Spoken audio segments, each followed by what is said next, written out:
Hi guys, I'm going to talk to you a little bit about recovery. That's my knowledge that I'm very big on right now, especially because I'm working in the field. I work at a dual diagnosis center for mental health and addiction. So I'm in recovery myself. I'm 3 years. It's a passion of mine, and it's something I live, eat, breathe, sleep. You name it, that's what I do. I swear by recovery. So today I want to talk about something that touches a millions of people's lives. It's recovery. It isn't just a word, it's a journey. It's a process of healing, rebuilding, discovering who we are beyond the pain, the struggles, and the setbacks. Recovery is not linear. It's not a path of brokenness or wholeness. It is winding, sometimes messy, and not often a moment of doubt. But it is also filled with courage in every step of the way forward, no matter how small it is. It's not easy being in recovery because you have a lot of stigma and you have a lot of people that judge you for the stuff that you do.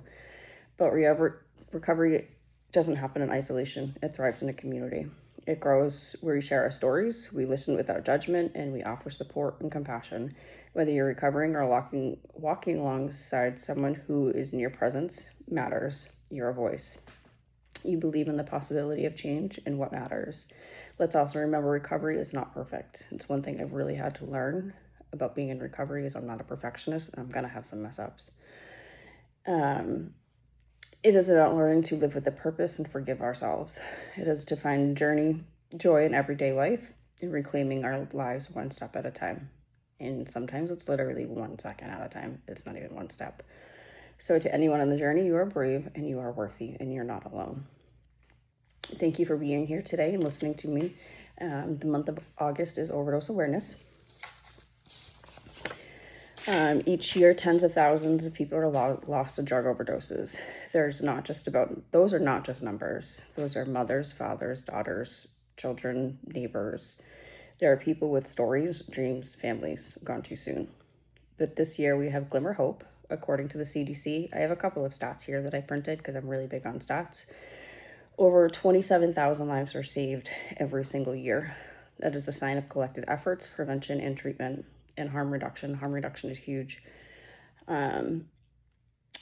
Still, the crisis is far from over. Synthetic opioids like fentanyl, which Trump just did away with fentanyl, so hopefully it remains the leading cause of overdose and death. Responsible, I can't talk, for nearly 7 out of the 10 deaths of overdose. Overdose Awareness Month is not about just awareness or mourning. It's about breaking the silence. It's about confronting the stigma and educating ourselves and about advocating for change, because every overdose is a system that has failed to provide support, compassion, and access to care. We must recognize that addiction is not a moral failing, it's a health condition. I know it's a big thing that people talk about, whether it's a health condition or whether it's a choice. It is recognized in the DSM-5 book as a health condition because we must recognize that addiction is there. It's not going to go away.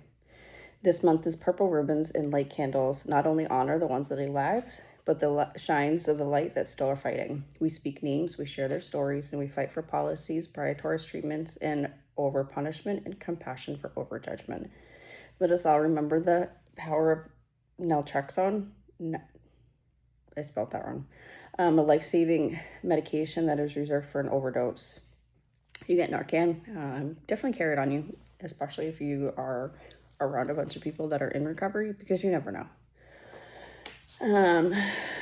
Those who are in recovery, you are courageous. I don't know if anybody in my class is in recovery, but it's not easy, and it's not easy to talk about being in recovery. This month is to be called to action. Let us remember that we can make a difference, and although through awareness, advocacy, and support. I have a couple of stats that I kind of just want to go over that I printed from the CDC. 40 to 60% individuals for substance use disorder will relapse at least once. That's not a perfect story. That doesn't happen overnight.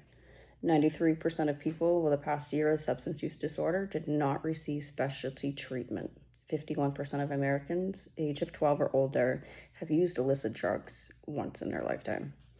24% people of the age of 12 or older have used illegal drugs and misused prescription drugs in the past year.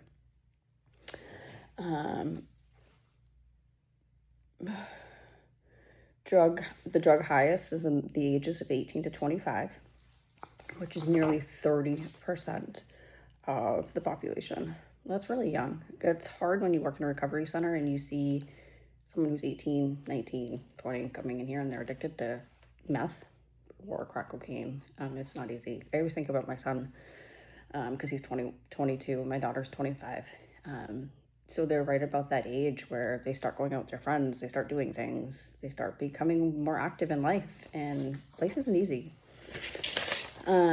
So if anybody has taken the time to listen to my recovery, Alyssa's Place in Gardner, it's right on Central Street, it's 297 Central Street, is a local recovery center.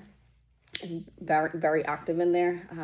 I was a peer leader there for a while, but then I've had too much on my plate with 2 different programs and working full time. It was just too much. So, but I still go in there. So if you're looking for meetings around anywhere, go to Alyssa's Place. They have meetings throughout the entire day. They have Smart Recovery, they have Dual Recovery, they have AA. I know not a lot of people like the regular standard AA, but give it a try. Thanks for listening.